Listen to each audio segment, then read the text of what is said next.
morning. I'm Levi Whitcomb, and we're happy to have you here this morning.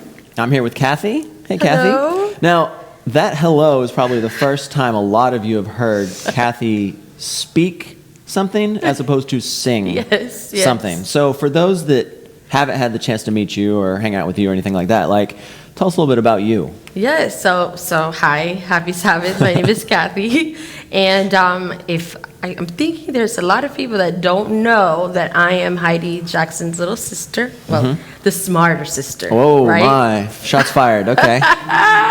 No, she's super smart and sweet. I love her so much. But and I've been a member of this church since 2006. Yep. It's been a long time, but I was telling you that I love this church so much that I don't even know, I forget how long it's been. Yeah. I feel like it's just yesterday that I started. I love this church so much. That's true. Yeah. It is your church. It is your daughter's Yes, church. my It's your family's church. Yes.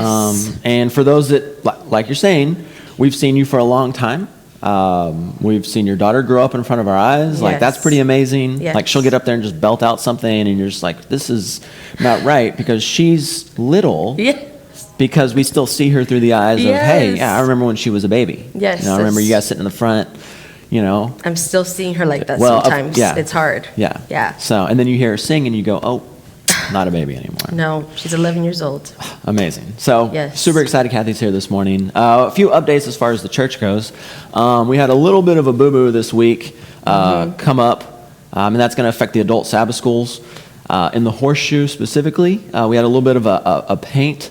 The walls were painted, just not the color they were supposed to be painted. So they have an extra layer of primer this week. Yes. And that will, then next week they'll be painted. Then carpet will be thrown down.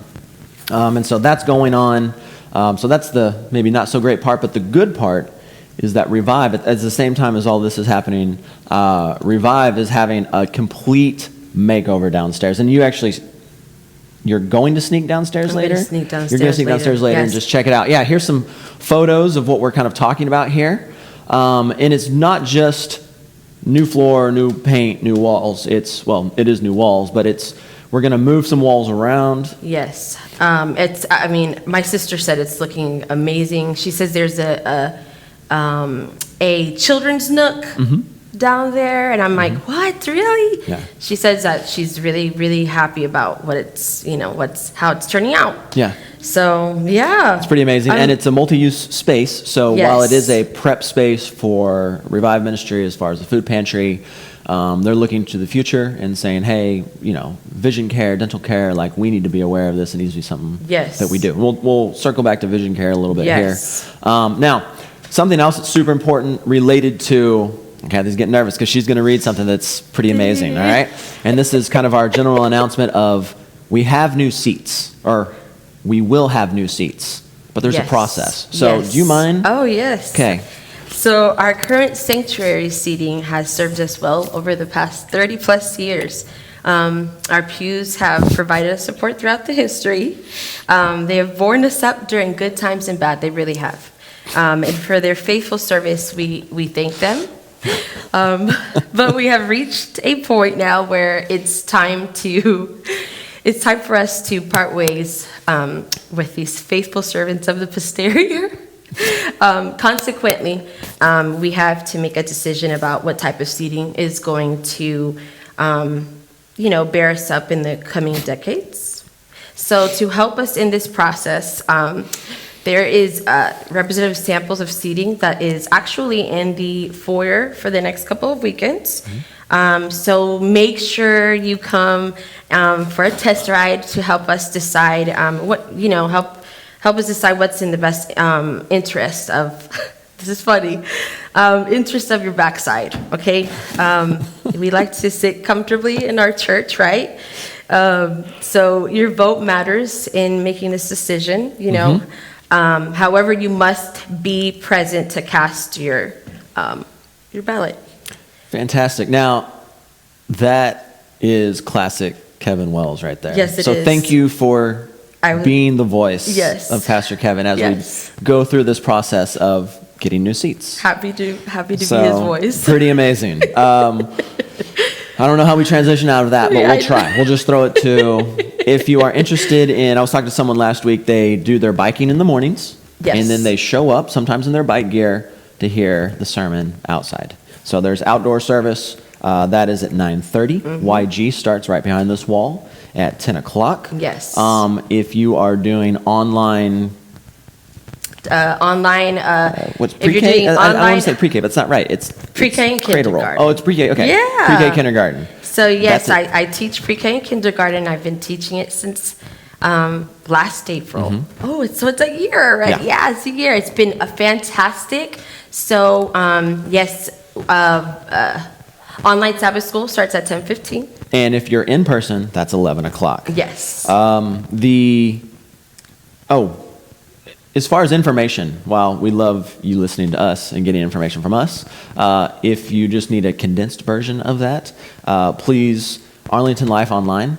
Yes. That's the must click on email that comes out once a week. It has all the vital information as far as updates on what's going on, letting you know kind of what's happening with your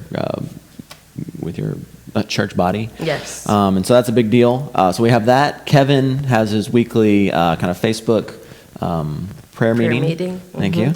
That's 9:30, and then of course that's archived, so you can go back and revisit that whenever. And then we have a not an interim pastor. What's the name of the pastor that visits the? Pastor Kayla. Yes. She's the what's that called? Intern yes. pastor. And there you go. She's the intern pastor. And she is going to be starting off She's deeper partnering calling, with King Church's Elevate ministry to present a deep calling journey, and it starts April the 23rd. It goes along through May the 1st. I think we have a deep calling video right here that you're about to see.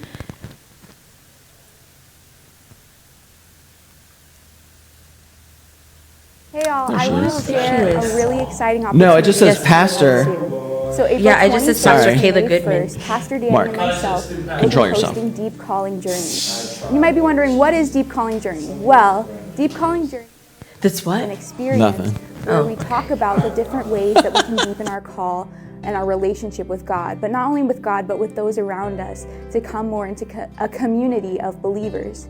So this will be happening here locally in the DFW area, but don't worry, if you're not local, we're going to be hosting it virtually as well. So everything will be available online, so no matter where you are in the world, we want you to join us. So please go to different websites like Elevate at the King Church, their website, and YG, their website, because we'll have ways to sign up, because we want to send you materials, we want you to be involved, and ultimately we want you to deepen your relationship so we can deepen your call with God. Hello. So something that I really, really love about our church is our food pantry. Revive will have its third mobile food pantry on April 14th from 12 to 2. It's outside. It's been going really, really well. We cannot thank you. My sister cannot thank you enough for all the volunteers that have come out. We still need volunteers all the time. Anybody, just come along, right? And show up at 10:30. We get started promptly at 11. Yes. The truck unloads all of its stuff at 11. 12 to 2, you are direct contact with people as they're kind of serpenting around our parking lot. And we do need some diapers. Yes, we do. We're always in need of diapers. We always run out of diapers at some point. And the parking lot's also being used this morning for Carter Blood Care. If you didn't sign up, don't worry. There's still a few spots open. Walk-ins are accepted, and you do get a COVID-19 antibody test as part of that, assuming you don't have anemia and you can actually give blood. Yes, I know. That's pretty nice. And then we also have Vision. The Vision Clinic is coming up. That's going to be April 28th.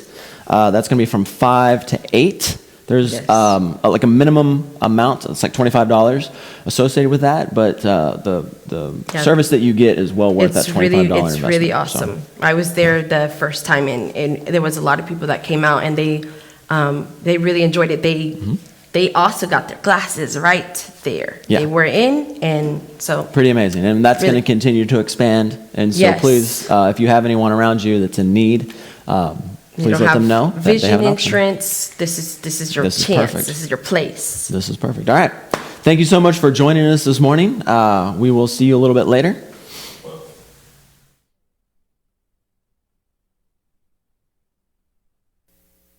Come out of hiding, you're safe here with me. There's no need to cover what I already see. You've got your reasons, but I hold your peace. You've been on lockdown, but I hold the key. 'Cause I loved you before you knew what was love, and I saw it all. Still I chose the cross, and you were the one that I was thinking of when I rose from the grave. Now rid of the shackles, my victory's yours. I tore the veil for you to come close. There's no reason to stand at a distance anymore. You're not far from home, and I'll be your lighthouse when you're lost at sea. And I will illuminate everything. No need to be frightened by intimacy. No, just throw off your fear and come running to me. Whoa, 'cause I loved you before you knew what was love, and I saw it all. Still I chose the cross, and you're the one that I was thinking of when I rose from the grave. Now rid of the shackles, my victory's yours. I tore the veil for you to come close. There's no reason to stand at a distance anymore. You're not far from home.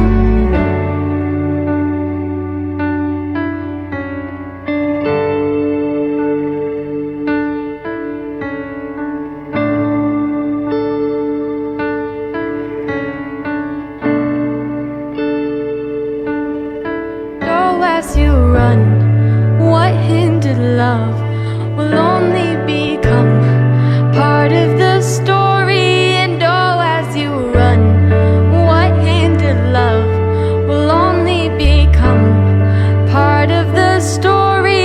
And oh, as you run, what hindered love will only become part of the story. And oh, as you run, what hindered love will only become part of the story.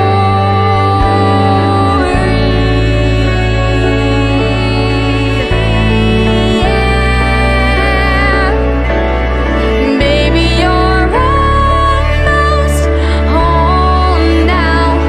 Please don't quit now. You're almost home to me. Baby, you're almost home now. Please don't quit now. You're almost home to me. Yes, you are. Baby, you're almost home now.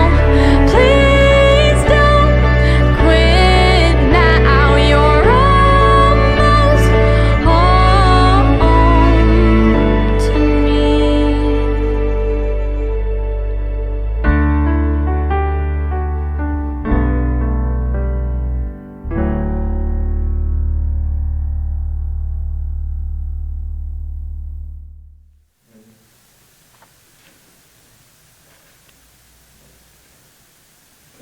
And welcome back. Sorry. I'm here with Adriana. Manoucheri, hold on. Let's just pause on that for just a second. Your name is a little bit intimidating, especially because I knew you originally as Adriana Lopez. That's right. Easy, breezy, clean. So the transition of names, you got married. Yes. How do you say your name? It's Manoucheri. Manoucheri. And are there any special emphasis or things that you can do with your name, or is it just Manoucheri? Just Manoucheri. Okay, are you sure? Yes. Okay, fair enough. I feel like there's a lot of us at church that are your friends, and we will see you in Cyrus, and we will say, hey, it's so good to see you, and then we'll go to introduce you to someone, and when you would normally, your last name is intimidating. Has anyone ever told you this? Yeah, I mean, we get it all the time Okay. when people see our last name and they try to, pronounce it like, oh, is it Manoucheri? Just it sounds fancy, but it's simple, Manoucheri. Okay, you say so. And then, of course, it's Cyrus, and it's not just Cyrus, it's Dr. Cyrus, but you can't say Yes. Dr. Cyrus, so it's Dr. Manoucheri. And he may blush a little bit at that, I guess, but I mean, that he's graduated from med school in when? Med school graduation was 2013. Okay. So he's been an official doctor. A real doctor? Since then, Okay, yes. fair enough. Now, you're Southwestern grad, Yes. and then from Southwestern, kind of where did you go after Southwestern? So, after I graduated with my master's, I moved back to California, and I worked with my uncle and his company for a little bit. Okay. I decided that business was not where I felt the most satisfaction. Okay. It's just, when you work in business, you put in a lot of hours. Sure. And as a young girl, I just felt like, well, eventually I do want to get married, I do want to have a family, and I Okay. just felt like, okay, I don't think this would be easy to have like a good balance of like work and family life. So, I decided I always wanted to do nursing, so I felt like, okay, well, now is the time to do it. And so that's how I actually ended up meeting my husband. I Okay. went to nursing school, and then he was in medical school at the time, Okay. and, like good little Adventists, so we went to a Vespers, and we met at a Vespers, and then... Oh, so you didn't meet at the hospital, or at school, you met at a Vespers? At a Vespers. Okay. Yes, and then, the rest is history. We ended up getting married right before he graduated from Okay. medical school, and then we moved out to Orlando Okay. for him to do his residency training. And his family They're is- from Orlando. Okay. Yeah. And so, all right. And then from Orlando to here, or was Yes. there stops in between? Yes. No. It was from Orlando here. So we ended up back here because, obviously I'm from California. He's from Orlando. Yeah, San Diego. and- Sorry. Yes. All right. If you don't know the Lopez clan, they're San Diegans. Yes. Is that a term? San Diegans? What did? Yeah. Okay, San we're making it up. Diegans. So what ended up happening, it was actually through a lot of prayer. We knew we wanted to be close to family, so obviously our three options were either California, Florida, or my sister was living here, so this was also an option here. And after going through the interview process at a few places, we decided that God was calling us here. And mainly him, because he was the one, I mean, let's be real, he was the one who was going to be the breadwinner in our family. Okay. And so he felt like this place was a good fit. Okay. So that's how we ended up here. And when I was in college, I actually did come to Arlington, mainly towards the end of the time that I lived here. And so, my sister was coming here, and so it was a very easy choice for us to just start coming to this church. Right. And of course, it's, like Kathy, we love this church. And I think, especially because I just felt like I was coming back home. Sure. You know what I mean? Yeah. And so that's how we ended up back here. Amazing. And then you transitioned from just being not just being a spouse, but from being a spouse to a mother multiple times over. So we have that process. And then you have the investment into your church, which I feel like the investment in your church shifts a little bit when you become a Yes. parent, because all of a sudden you Yes. start doing the Sabbath school thing, you start having this group of people that you kind of You grow graduate with, but yes, grow with, very much so. Yes. And so you had your family, and one of the great coups that Arlington's ever had of keeping James and Carla here. Yeah. Because I think Carla was fine going back. And now James is a big Houston guy. Yes. And somehow we kept them here. Yes. And then they start bringing in their family. So, but what's that transition been like from just being someone that's in the pews, being involved, kind of behind the scenes? You're more of a behind the scenes person. Yes. And we'll talk a little bit about kind of the different roles you've had here at church. But how did that work for you personally and for your family? Having children and then going through that process here at church. So, I mean, it was very seamless, actually. When we first moved here, I did sing at YG probably for the first year. Okay. And then I got pregnant, and obviously your priorities change. They do. And so, I grew up, my sister and I, we grew up in church, being involved on all sorts of levels. And so when we had our children, we started going to Sabbath school. That was, for me, I think when you become a parent, it's just, church is different, and especially when you see your children and how much they enjoy it, and then they start learning the little Sabbath school songs, and, start asking, like, are we going to Sabbath school? Right. Like my little girl, she's 3 years old, and every time we drive by the church, Sabbath school? Are we going to Sabbath school? No, we'll go to Sabbath school on Sabbath, So I think that's, very rewarding as a parent. For sure. So absolutely. So it was very seamless. Like for us, it wasn't like, it was just natural. Like, okay, well, now we have kids, so now we're going to go to Sabbath school instead of going to YG. You know what I mean? So. And as far as your kind of roles and jobs you've had here at the church, what is that kind of history? What is that history? Yeah. At this church? Well, yeah. Or in church in general? Well, yes. So in church in general. So, we come from a very small Spanish church. I grew up in a very small Spanish church. Oh, really? So most of my family in my church, in my home church, they're, deacons, elders, Sabbath school teachers and all this. So I was always involved at some level. And growing up, with singing, and then later on, like with Sabbath school, especially with the youth. And then eventually, because my degree that I got, at Southwestern was in accounting, so eventually I actually ended up being the treasurer of our church, which was a lot of fun. I loved it. It was a lot of work, but I really, really enjoyed it. And so then when we came to this church, again, because I'm a behind-the-scenes type of person, I just, did a little bit here and there as far as like singing at YG once in a while and whatnot, but again, when we transitioned to the Sabbath school portion, I became a little more involved, and especially because when the pandemic hit, my kids were very young. They still are, but, so my little girl was 2, my little boy was 4, and, I felt like, okay, one of the things that I noticed is there wasn't much that I could show them on Sabbath that was like Sabbath schoolish. Okay. There weren't, like back a year ago, there weren't a lot of Sabbath school programs online for kids their age. Right. So I felt like there was this big need. Okay.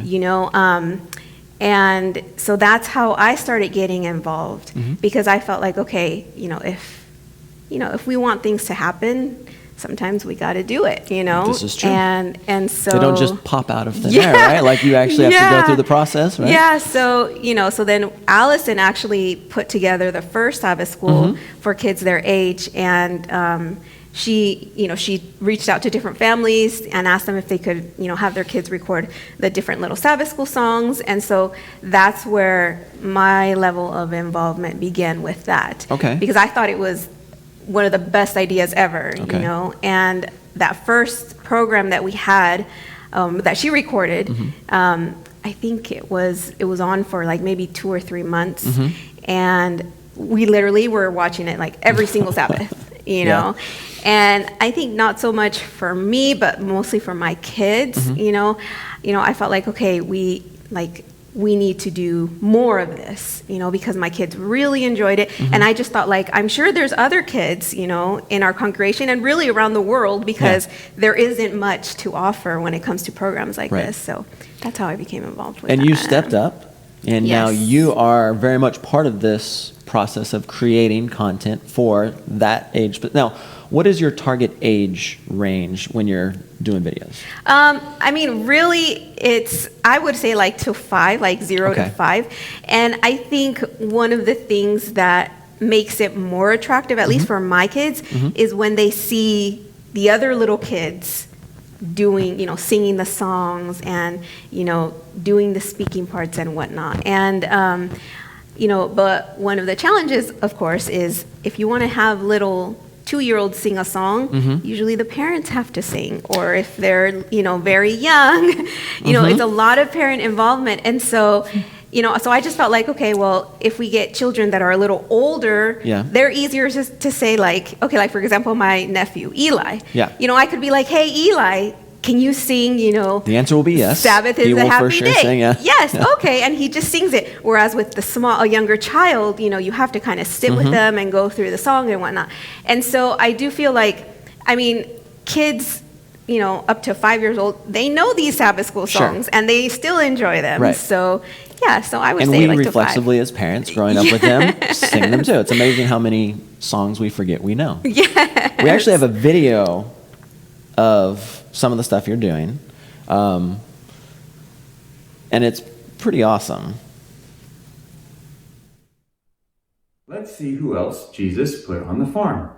Allie, what animal is in the barn? Can you open the door and show me?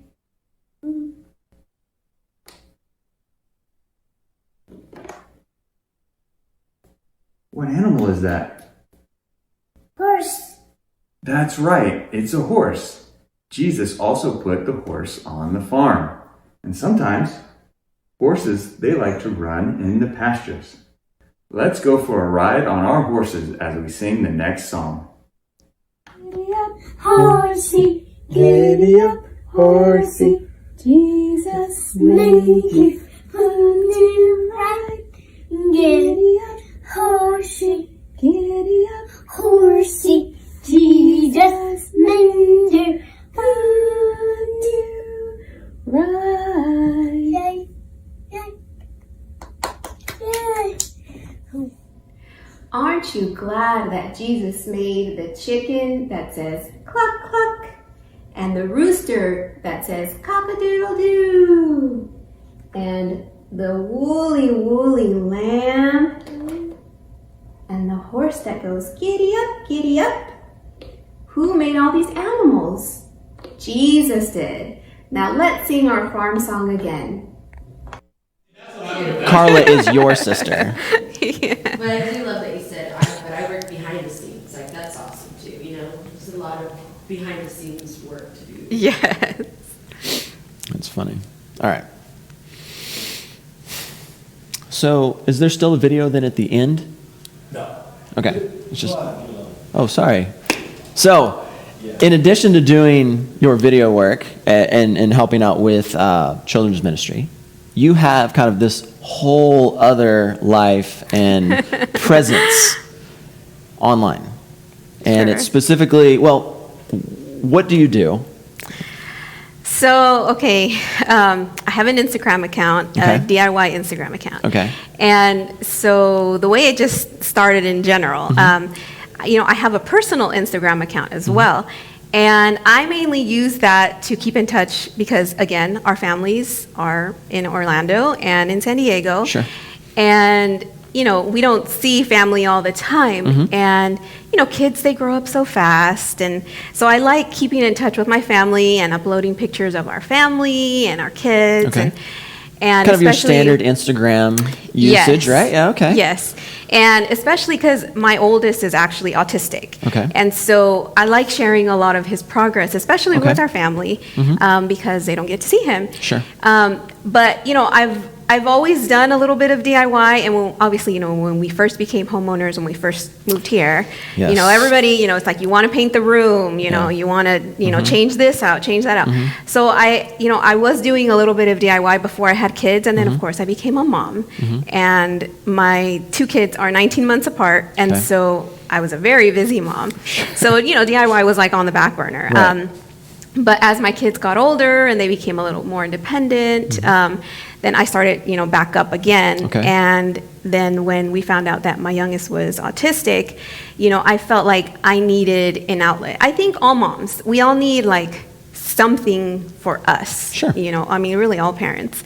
And so for me, because I'm a stay-at-home mom now, I needed something that was going to like help me cope.